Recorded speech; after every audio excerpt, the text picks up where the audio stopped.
Hey Rifters, welcome to the show. Take a moment, subscribe, rate, review, comment, like, share, do all that stuff on the YouTube and the algorithms. Okay, let's try it again. The algorithms, right? Do that. Help the show out. We got a great show for you today. You've seen this guy in Terminator, Cobra, Three Amigos, Mortal Kombat Annihilation, that if you're video game people didn't really like that movie, but I actually enjoyed it. And Dragonheart, X-Files, Star Trek, you've seen them all over. The great Brian Thompson is going to be here via Zoom, and it's going to be great. So if you're fans of Brian, thanks for joining us on the show. And for the Rifters, follow Brian and support him and stuff. And it's going to be great. All dates are at www.keithreza.com. And that's all I got going. Enjoy Reza Riffs with Brian Thompson. Coming up next.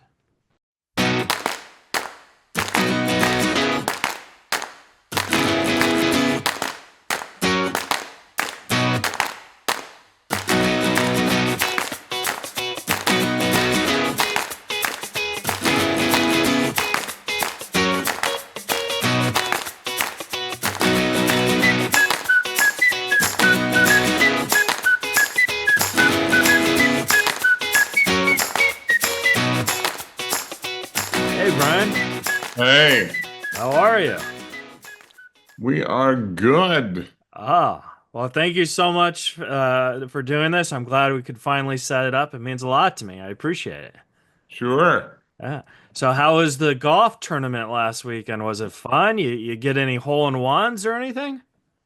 Actually, this is the 15th year. Now, are we live with what you're going to be sending out there to the general public? Yeah. We are We're, fully live. We have begun. we're recording. Yeah. Okay. Well, it was the 15th year, Uh-huh. and in 15 years, there's only been two hole-in-ones, and one happened this weekend, and it was not me either time. So. Congratulations to the lucky person. I think they won a golf cart or a trip somewhere. I don't remember what the prize was, but yes, Palm Springs in the winter. People and what is there? 100 golf courses out there. The two courses we had to play on are amazing. I helped my buddy Patrick Warburton get this thing kicked off 15 years ago. We didn't know what was going to happen, Yeah. and it is now the number one fundraising event that St. Jude's has. Yeah. I used to volunteer for it, and that's actually when I met The you about 6 or 7 years ago doing it. I, After Warburton. yeah, Pat Warburton is my adopted uncle. He's my stepdad's best friend, so like I've grown up with him. We call him Uncle Pat, and I open up. He does stand-up comedy now, so I've opened up for him a few times. And, Seriously. yeah. So and You've been his opening comedian? Yeah, his opening act at Brea, and then he did Torrance, and I think I'm gonna do Bellflower with him in a couple weeks. Where are you located? I'm in Huntington Beach, California. Oh, okay. I had no idea you were so local. Yeah, and I remember when I met you, and this was like in year 6 or 7. I was passing out the golf shorts or whatever, and you had a beard at the time, and you came in. I was like, "Hey, I know you. You killed Johnny Cage." Yeah, well, he deserved it. So I wanted to ask you about that because Mortal Kombat is one of my favorite video game movies and stuff. I wanted to ask, like, I know we'll probably go back and forth a little, but let's start there because that's common ground. How did that come into place? Like, how did you audition for that, or did they offer it to you? Well, the initially, gosh, I'm forgetting the name of the character that I auditioned for. I auditioned for one of the guys on the good side of the fence. The good side. Okay. And John, the director, and myself had worked together before. And after that audition, said, "Hey, my man, would you mind reading Shao Kahn for us?" And I said, um, okay. And told I hadn't even seen the dialogue. Just read it. Just as a so I read it for them, and I was a little cocky at the end of the audition. I just said, make sure that whoever you get is way better than this. You were great though. And so a week or two later, I got offered the job of this other character, which name I'm forgetting. Then they rewrote the script, and that character was no longer in the cast because they to save for budgetary concerns, you always want to have the smallest cast possible. Right, The yeah. cheapest movie to make is one actor, one set, one take. Right. And every time you add characters and locations, you multiply the complexity of production. Isn't it So, like every page on a script is probably $20,000 just to shoot? well, that depends on how you're shooting. Oh, I'm okay. used to be that guaranteed to be that expensive when you had to shoot film. I'm currently working on one of the most expensive television shows ever made. And so let's see, per page, let's see, each episode's about maybe 45 minutes. So let's say an hour. Yeah. They're spending $19 million per episode. Whoa. What's a page of that worth? That's got to be right in the That's about what somewhere between two and $300,000 a page. oh my gosh. Wow. Yeah, that's what that's what they spent on Fallout the first season. Oh yeah. 19 million per episode. That's just crazy. And it got a second season I've too. worked on feature films that didn't spend, $200,000. Wow. Yeah, That's the set, Mortal Kombat was a decently sized production. Showed up for the first day on Fallout, and there must have been 400 people there, maybe 150 extras, maybe 250 in the crew, and more equipment and hardware. You thought you were showing up to a military operation to start a revolution. yeah. So back to Mortal Kombat, and then we'll go back to Fallout. But like, how is like the fight scenes for you? Because like, I know you were like you used to do some fighting and stuff, but like, was it intense because you're fighting against Robin Shue, who's like a Have you heard 4 degree my? black? Are you familiar with my Robin Shue story in the Mortal Kombat? I know I've told this before. Are you? No, no, what happened? Well, there's different methods for training for stunt fighting. Uh-huh.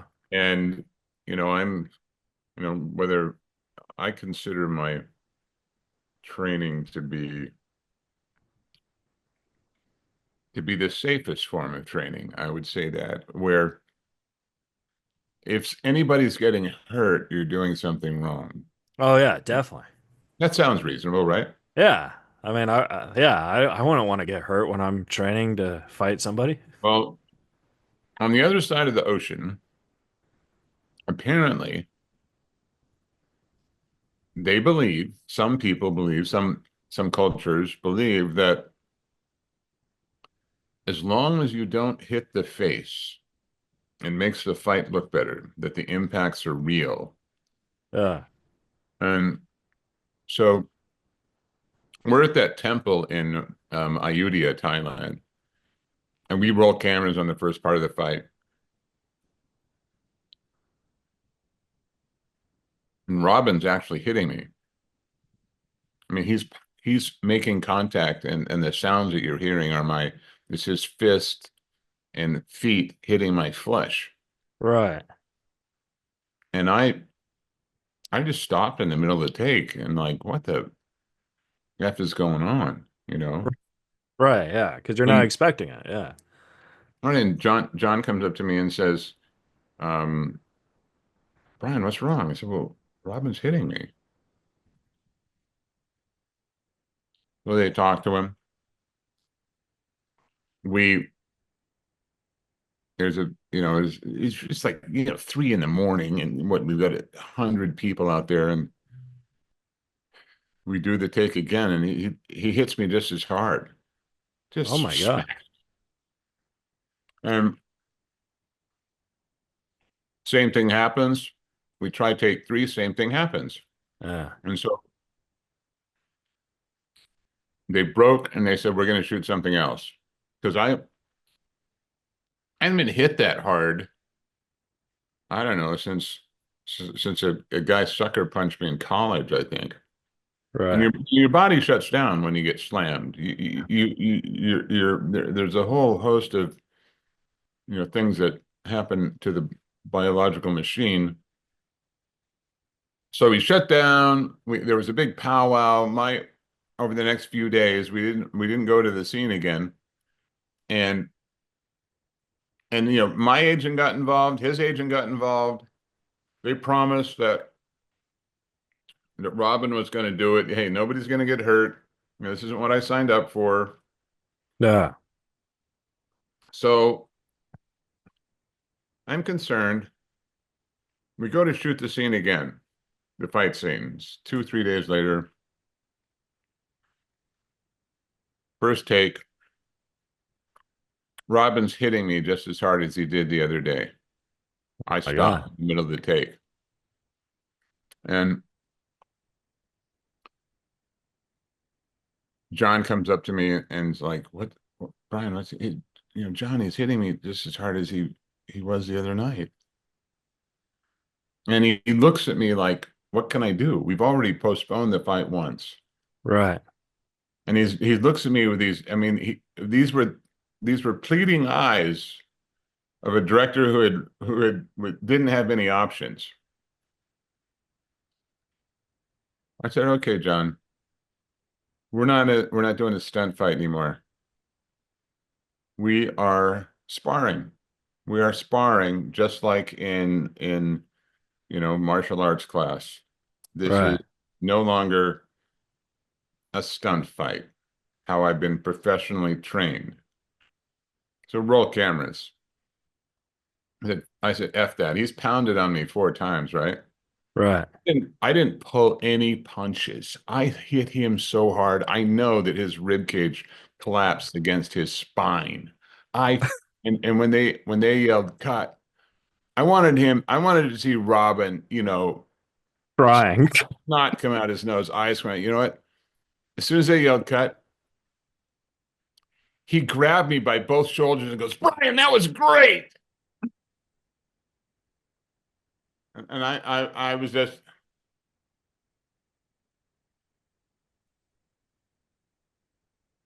and that's what we did. The next few takes, we just bruised each other. Oh my gosh. Yeah, and yeah, it was ridiculous. Did I it feel thought, good when you got that hit in, or like were you like, haha? oh yeah, but when I felt his ribs collapse, it was amazing. It didn't break. I really thought that was the hardest I've ever punched anybody in the stomach. Uh, You know, the fireborn are at home in fire. wow. You know, that was my whatever. Okay. So is that the only time you've ever done a scene where you actually got hurt like that? Or because you've done other stuff too? Um, Accidentally, I've had pyro go off I was hit with shrapnel, abrasions. Stallone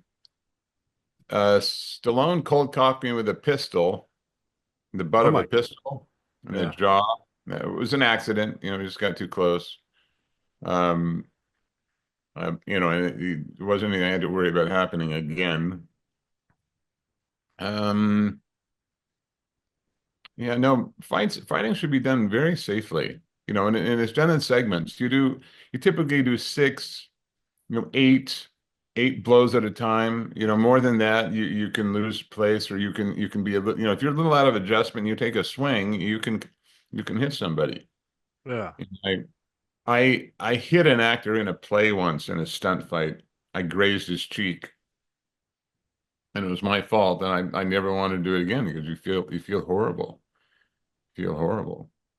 Uh, So Yeah, it just Was it? doesn't have to happen. There's camera angles. This is complete in the sound, the sound of a punch going in, is this the sound effects department is so great for fights to sell the sweat flying off, all that. None of that has to happen with violence. Yeah, yeah, definitely.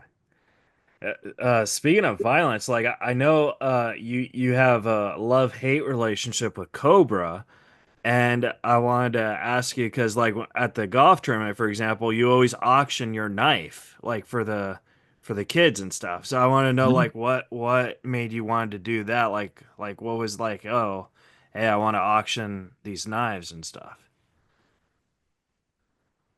Well, the fact that those knives were available at reasonable prices online and that you could buy them, Oh yeah. um, that certainly made it a worthwhile thing to do. And the fact that it's a memorable weapon, we've seen what thousands and thousands of weapons in movies, and that one is one of the I I can't think of a more evil knife. Right. Yeah. You see that, and that it permeates violence, Yeah. and people want memorabilia. So that is that, and the ice pick that I used in X-Files are the two pieces of memorabilia that are popular for fans to buy. And I don't sell them for profit. Whenever they're auctioned off, it goes to charity. Oh yeah, definitely. Yeah. And it makes it a lot more fun, especially. And I started for Patrick's event. I take those to the convention. I'm doing the Gettysburg signing at the end of this month in Gettysburg, Pennsylvania, and Oh nice. there'll be a knife there if anybody's interested, and they make the donation directly to St. Jude's. Oh, that's so I cool. run a little silent auction right on the table. They just sign it. Yeah. And for me personally, a lot of conversations can be very similar to what you've had at these conventions. Mhm. And doing that has made it a lot more heartfelt for me because now I'd say like 1 out of 10 people coming to the table has a St. Jude story, and they're hopeful and they're filled with lots of hope and having getting to and that's and literally that's because of Patrick. Would I have come to be doing this for St. Jude's if it hadn't been for my involvement with Patrick? Uh, Yeah. Maybe, but he certainly has increased the odds that we that I am part of the St. Jude's family. Yeah. Definitely. Did now when you met Patrick, did you guys like do an acting class together? Like how did that relationship form? We had a common acting teacher named David Beard who has since uh, gone to the next dimension or the next plane. Yeah. David was remarkably creative, had some very successful plays, and Patrick and I were in his class together. And we didn't actually end up doing any scenes together, but from that class we did some functions together and exchanged numbers, and we both started golfing about the same time. And one of the things that kind of cemented our crossing paths, like 20 years ago, we're out golfing, and he's like, yeah, Brian, I bought myself some property up in Oregon. And he's like, I'm like, Patrick, I just bought property in Oregon. Where are you? And we had bought property within about, not exactly close, but 60 miles, and he's about 25 miles from the coast. I'm a mile from the coast, but close enough that we can meet and golf at Bandon Dunes when we're both in Oregon. Yeah. And you could literally fit my tiny house in Patrick's log cabin's living room. The whole thing would fit in there, and it's two-story. My tiny house is 2 stories. It would fit in Patrick's living room. Oh my gosh. I didn't know he had that big of a You house. haven't been to his log cabin? Not in Oregon, No, no. it's not it's not a log cabin. It's a log. God, what is that thing? It's like 5 bedrooms, I think, with a Uh, huge great room. I've been to his place in Ventura once, but I don't recall it being that big. But uh but yeah, Then Ventura's Oxnard or yeah, Denver. maybe it was Oxnard. Ventura's pretty close to Oxnard, right? he's got a place on the beach now in Oxnard, Oh, does he? Oh my gosh. I didn't know right on that. the beach. Oh, wow. Yeah, Did not know that. yeah, that's his. That's just that's his weekend getaway. Yeah. Um, so then I wanted to also ask you about Three Amigos because that movie was great. Oh gosh, well, Yeah.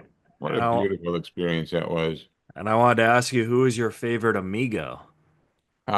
Well, that's so easy.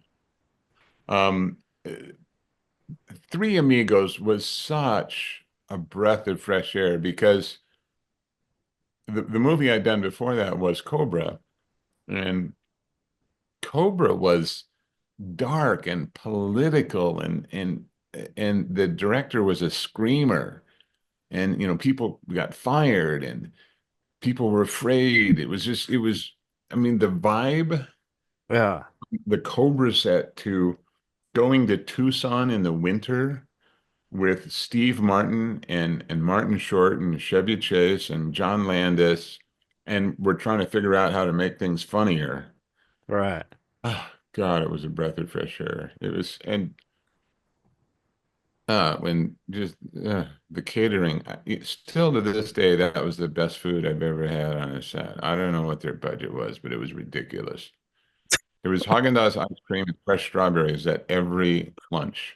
Oh my gosh. Haagen-Dazs ice cream and fresh strawberries. And we had lobster, we had filet mignon, it was jaw-dropping, the Wow. food. And I had very few lines, so I had very little pressure on me. So it was a vacation where I got to watch, three of my comedic idols up close. Yeah. So That's so cool. the movie I think the movie's iconic. It's got so many gut laughs in it. Oh yeah, definitely. You ever watch the TV and you see the commercial with Steve Martin and Martin Short about the credit card? Do you know what I'm talking about? Oh, absolutely. Oh, I know about parasitic relationships. But so I always thought That like it, commercial plays like every other break on. Do you watch golf at all? I I don't, but I swear every golf event, which is what, 3 or 4 hours long, that commercial plays a dozen times, right? For the past since the season started. Well, I know yeah. a thing or two about parasitic relationships. Are you a Only Murders in the Building fan? I watched the first season, but the problem with there's too much content nowadays, and then I also write scripts and I do stand-up comedy, so I try to watch what I can, but I'm going in so many directions because there's new content. So I've only seen the first season. I haven't started the second season, but I loved the first season. It is so special. Uh, The with comedy, comedy has style and and there's a framework that each comedy gets put in, and some comedies don't work because there's this style of comedy shows up in this scene, and this character is it realistic? Is it dramatic, heartfelt comedy, or is it outlandish? They have captured some at a loss for words. I'm going to say love. There is so much love for every character in that show, yeah. and it's kind. It's really nice, and and it's funny, and you watch a show like Succession, which is wickedly well written, Right. wickedly well acted, and you're done watching an episode and you feel like crap. You Yeah. feel you don't like humanity. Only Murders in the Building, I recommend that to watch late at night before you go to bed because you feel great after watching an episode. Right. Yeah. It's there's so much warmth in it. And they I don't know who came up with it, but in the last season, this fourth season, they put on film, well, or digital cameras, one of the greatest tributes to stuntmen, to really lift them up and give them the due that they deserve, that I don't think it can be improved on. Oh my gosh. They, for stuntmen, it's so beautiful. It's so heartfelt. There's so much caring for the people in the stories. Ah, and Yeah. Richard Kind is in the fourth season. Oh, I love Richard Kind. Yeah, and we parked next to each other at the golf tournament Yeah, on yeah. on Sunday, and so I got to, enviously pepper him with questions about it. My main question to Richard was, how do they establish this culture, this ethos of love and kindness and comedy, and it's so beautifully constructed. And his answer was that Steve Martin and Martin Short set the tone, that like good actors, good supporting actors, everybody follows suit. He said it's those two. Yeah. But beyond that, you've got to write that. I You, think also because like they're such good friends, I think that the writers kind of know that how they work. It's like a machine, you know what I mean? yeah. So, I Can you wanted hear to me? Can you hear me okay this far from my computer? yeah, yeah, definitely. Uh Uh, I wanted to ask you about Hired to Kill where okay. Well, I wanted to because that was like a movie where you were the top star, and I wanted to know like, did you have anxiety on that? Like, because all the other stuff you've just been like a co-star supporting role, but now you're the top guy. You're the one the movie goes around. Like, did that give you anxiety, and how did you pivot to that? well, yeah, it is.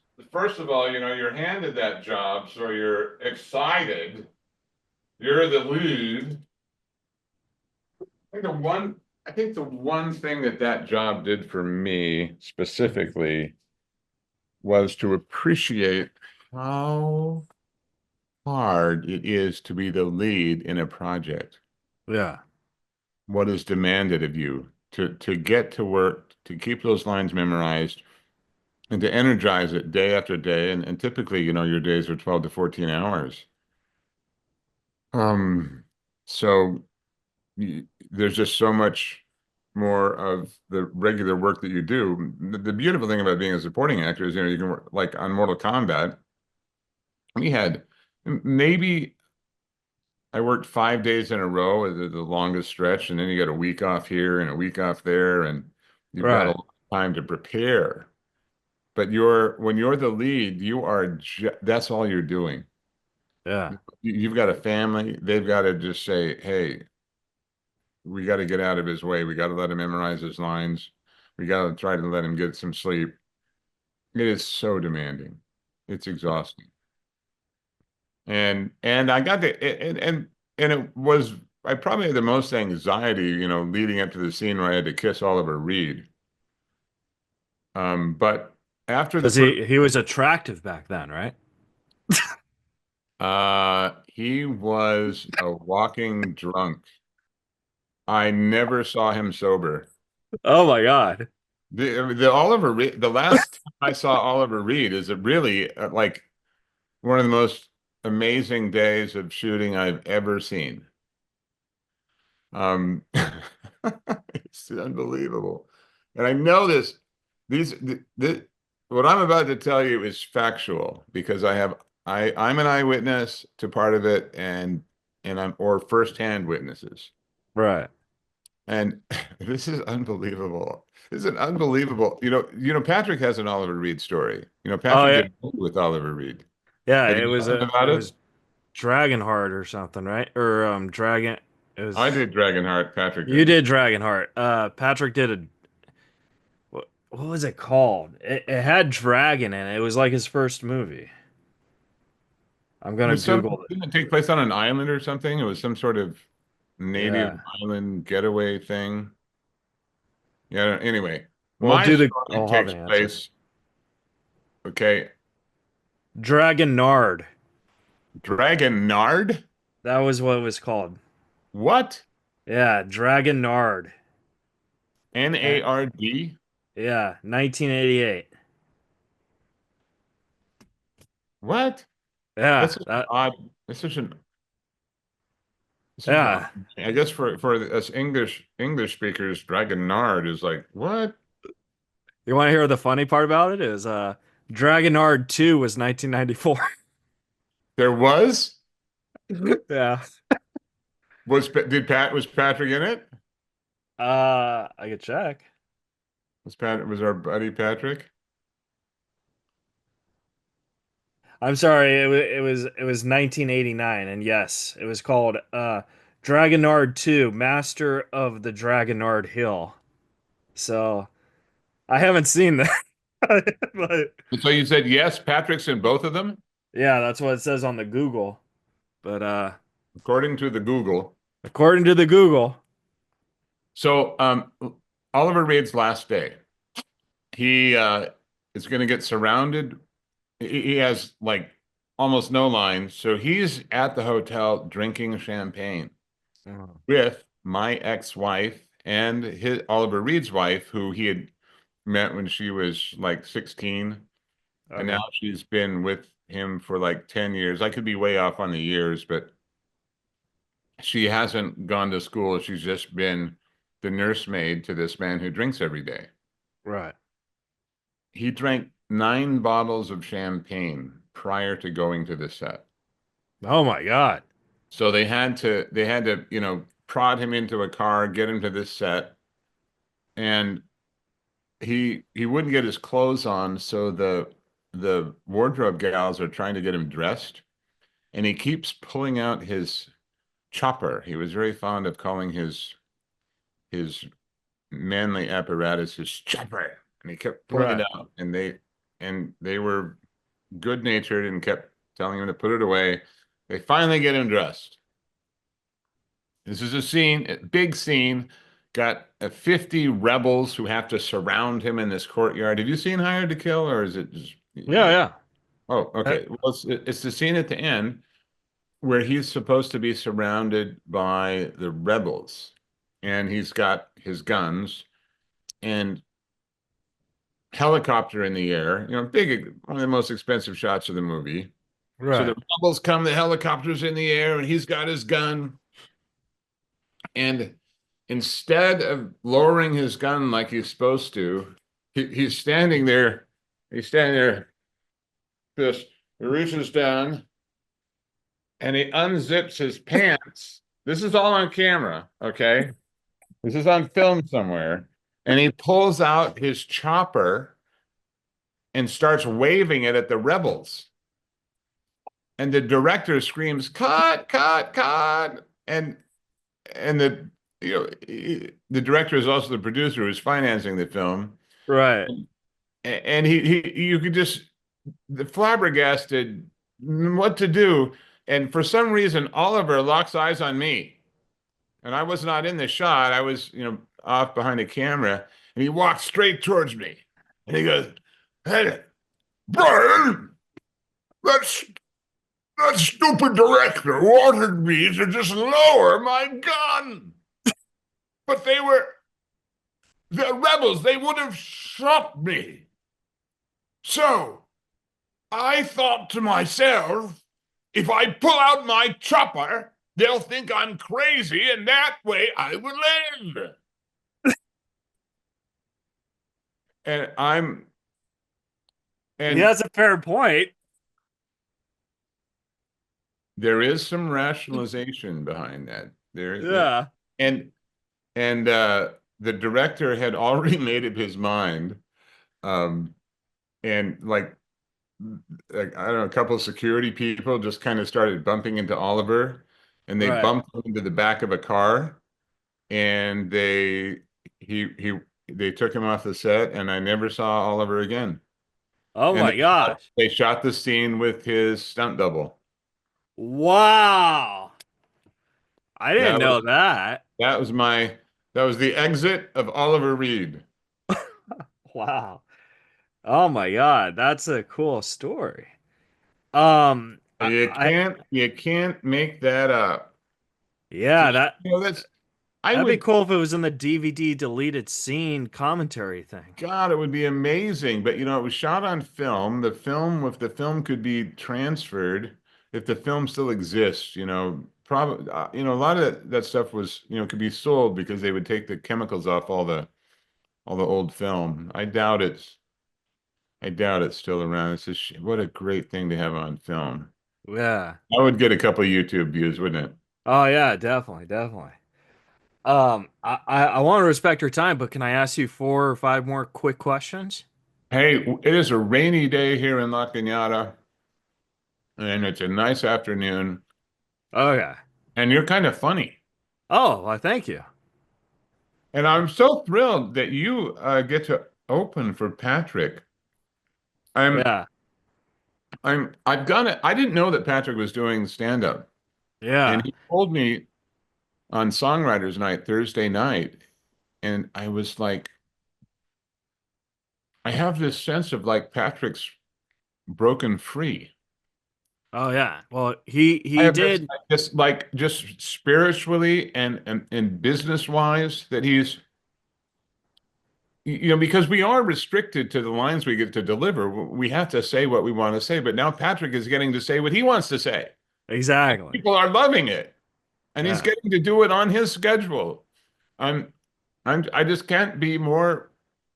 It's like been the most delightful news that I've gotten in the last, maybe couple of months.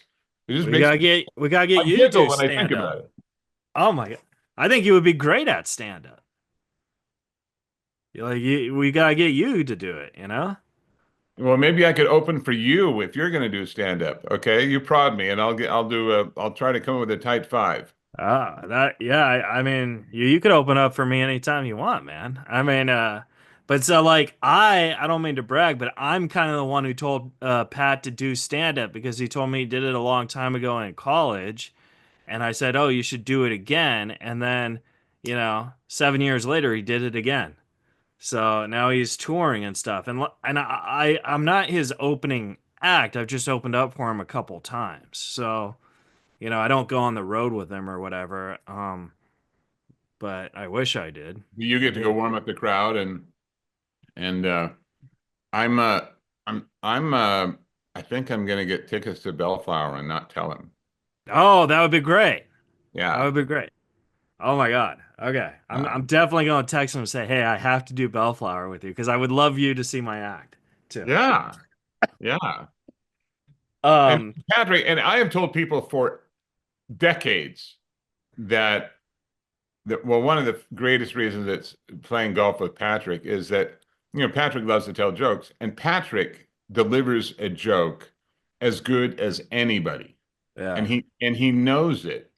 And so there's that delight in his delivery of any joke. And you give Patrick any joke to tell, and he doesn't, and it's delivered perfectly with that kind of childlike charm, Yeah. with perfect timing. Yeah, he's so gifted with that. It's beautiful. Yeah.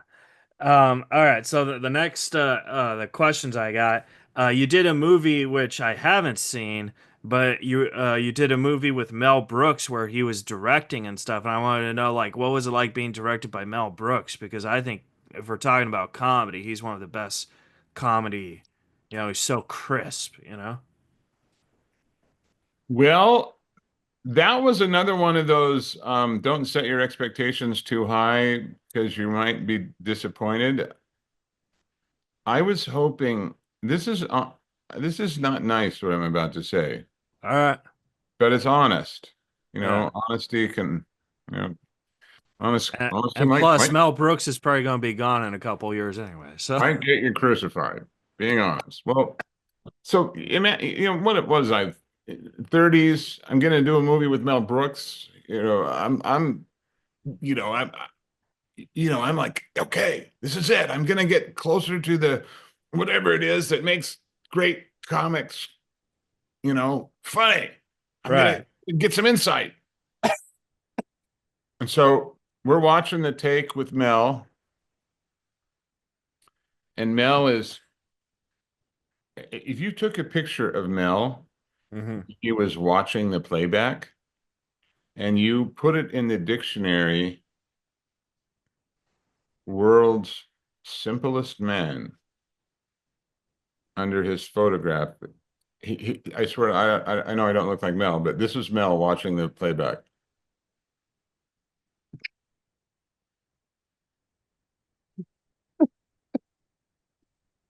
You know, everybody around the playback is dead silent, and Mel's like, and they stop the playback, and he turns really slowly to everybody. Okay, let's do it again, but funnier.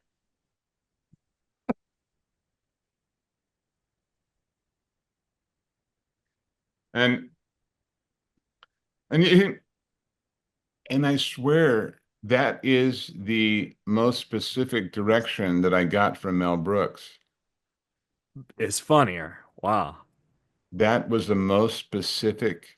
There wasn't like tighten this moment up here or could that be a little bigger there? There wasn't even any camera direction. Like I want to see more of this right here. That was that was the direction. That was it. I'm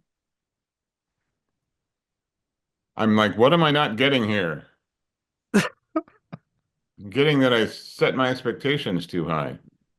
I'm sorry. I'd like to be able to tell you that Mel said some incredibly brilliant, specific things that made our production better, Right. but it didn't happen. At least not when I was on the set. Well, I have they can't all be space balls, you know what I mean? Like, so that, like, that's all I gotta say on that. Yeah. But, I know space. That's so funny. I mean, you got people like Elon Musk changing the shape of rockets because of Spaceballs. right. Yeah. You know that, right? Yeah. Yeah. But, But I like, Spaceballs because, Rick Moranis. mm. He was the one funny guy in that you didn't expect to be that funny. You know what I mean? And so now, a lot of people say making a comedy comes down to casting. Yeah. So Well, God, I think the casting of Back to Only Murders in the Building is unbelievable. The we gotta people, get you on that show, season oh God, 5. I might even be willing to lick Steve Martin's toes to Yeah. be on this show. I love that. I love shows that are made with love. Yeah. I know you're not going to get to this, but maybe just real quickly, that's why I love 911. 911 has a lot of broken people, but they're hopeful and there's a path to redemption. And I don't know another show on the networks right now that has such an ethos. Right. Did you And like Breaking Bad or no? I love Breaking Bad. Yeah, I was gonna say I think Breaking Bad was the one that kind of had that because even though it was so dark, you were so hopeful for everybody in it, even the bad guys. You know what I mean? It's kind of weird. Well, yeah, I agree with you, but on 911, you get to see these characters make it to a path for redemption. You Oh, get to nice. you get to see them struggle and have success, even though they are people who have had some horrible things happen to them. They still find a way to live a hopeful life. Yeah. And, technically, it involves 12-step programs. It involves caring partners. It involves really concrete ways for people to turn their lives around. Yeah. 911, baby. That's what we gotta do. 911, baby. Angela Bassett. God, I love her. Oh, Uh, wow. So you kind of mentioned, Dragonheart, but I loved Dragonheart growing up because I watched it with my grandfather, and like, what was that like? Because you watch the movie and you realize Sean Connery's the dragon. Connor, that scene where Dennis Quaid's in the dragon's mouth, that Right. is just I think that's one of the greatest, dramatic scenes of all time. You say you got it, and then and then he's the giant, the giant wad of phlegm. Yeah. That I think they should have made that scene 3 times longer. Because you could like have an existential crisis in there. Think of that dialogue you could come up with when you're stuck between the jaws of a dragon. Yeah. Like, take it easy on those fire mints. But how was that? Like, was that like, did you ever like Oh, meet Sean Connery or no? I met Sean Connery at the opening night party Uh-huh. at the screening. That's because Sean just did the voice. He Yeah, I was know. he was never in Slovakia. Wow. But to get to be a knight on horseback with a sword and a shield and to be like that opening scene, that really is what was a Roman castle and then a Renaissance castle on top of the hill that was Chaktice, Slovakia. To be there doing that, it's a boyhood dream come true. There's a big, big box gets checked off. Yeah. And that particularly that opening scene was my favorite for myself in the movie because I made a I made a choice that really pissed off the director, but it for a moment, but it worked out really well.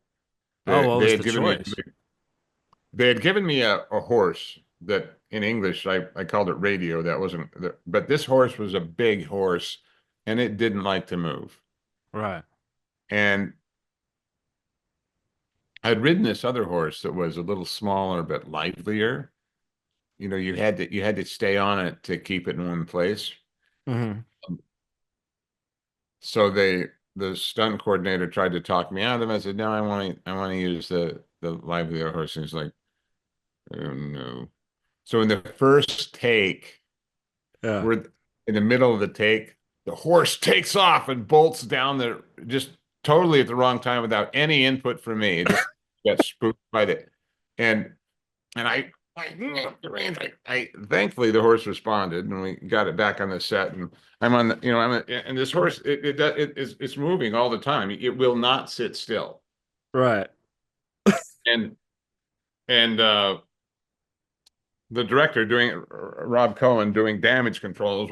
What's wrong with this horse? He says, well, and the stunt coordinator to save his job just Brian asked for this horse. Well, why don't you want to be on radio? I said, because radio just sits there. I could, like I could be sitting on a bag of beans where Right. give me, Rob, give me 3 takes, please. Give me 3 takes. And um, can I have 3 takes? And he's like, you already used one of them. I said, So two more takes. so he did, and it definitely put more energy in the scene. And it Yeah. almost cost me if you slow down that since we had rehearsed the route, the horse knew the route and he knew that we were going to bolt off. There's an archway. Hmm. It took off before I had a chance to duck. And that's a real stone archway. Yeah. I'm coming right at, there's no way I have a chance to duck. I go lean my head back. And it's in the movie Oh because my gosh. the horse took off early on me. But anyway, we got the take and I was safe. But my head shit. It's within an inch of getting, knocked out Sliced up. by Yeah. what a 2,000-year-old Roman archway. Wow. That's quick thinking, man. So, or maybe it's just reflexes because they say like when you get in a car accident, you don't think about the accident, you just let your body do and you have a better chance of like, coming out less hurt or maybe alive. Where like if you like you have a good better chance of dying or whatever. Have you ever heard of that or no? Not in those specific words. Oh, okay, but you get what I'm trying to say. Like, Yeah, well, is it that if you're more relaxed at the moment of impact or yeah, something yeah, happening that's beyond rational thought, that it's just pure instinct. right, yeah. Why some people freeze in tense situations and other people keep operating. Uh, Okay. um, So so I yes, have two. Dragonheart was just a dream come true. Dream come true. Oh yeah, it was great. And then I have two more questions, and these are just like they don't have anything to do with movies. They have everything to do with Brian, though. Brian, if you were a Ben and Jerry's ice cream flavor, like you had your own ice cream flavor, what would it be called, and what would it be? Oh my gosh. Why would an ice cream flavor? I've been eating grapes right now, but I don't think I'd want to go with grape ice cream. I really love chocolate. Um, I'm gonna I'd like to use the word deep because I don't want to be thought of as shallow. So you Uh, could use the word deep in a flavor. Deep,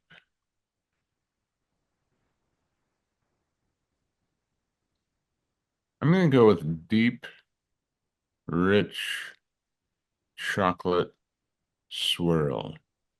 ooh, deep, rich How's that? chocolate That's off the swirl. top of my head.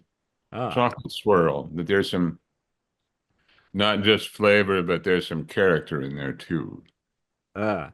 And what would you call it? Radio didn't kill me. Would you say what? Say it again. Radio didn't kill me. You know. Radio didn't kill me. Radio didn't kill me. That's funny. Well, the horse that was stagnant was radio. I forgot the name of the horse that was lively. Oh, was it podcast? Radio was the horse I was supposed to be on, and I don't remember what the name of the other horse was. But radio taught me that large people don't like to move a lot. Yeah. When radio got in one spot, he would or she would just, I'm good, thanks. Uh, and then But my what final. radio could do on command, that's what was really cool, and it's in the movie. If you grabbed with both legs and pulled gently back on the reins, both at the same time, it would stand on its back legs. It would Oh my God. rear on command, and it's in the movie two or three times. Wow. Woo. Yeah, it was Wow. I was very impressed. Yeah, I got so scared of horseback riding after what happened to Christopher Reed because that happened when I was a kid and he was Mm. like so like ever since like he I was like I don't ever want to try horseback riding. I've been Yeah. thrown off horses three times, Yeah. and my daughter and her husband make a living with horses. Oh my gosh. And they part of their regular weekly routine is the trip to the chiropractor Ugh. because Yeah. both of them have tweaked backs and they will for the rest of their lives.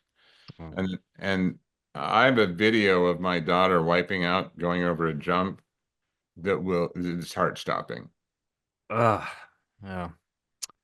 And then Uh, my final question for you, Brian, is if you could go into a time machine and talk to a younger version of yourself, knowing everything that you know now, what would you tell yourself? in relation to the acting business, relation to my personal life, Whatever you want. It's your 30 seconds to talk to a younger version of Brian Thompson. well, in relation to the acting business, I would have told Brian not to mess with the lower budget films. I had just done three really good A-list feature films in a row, which attracted these, you know, C and D movie people who I didn't know that, I honestly didn't know that movies could be made that poorly. Right.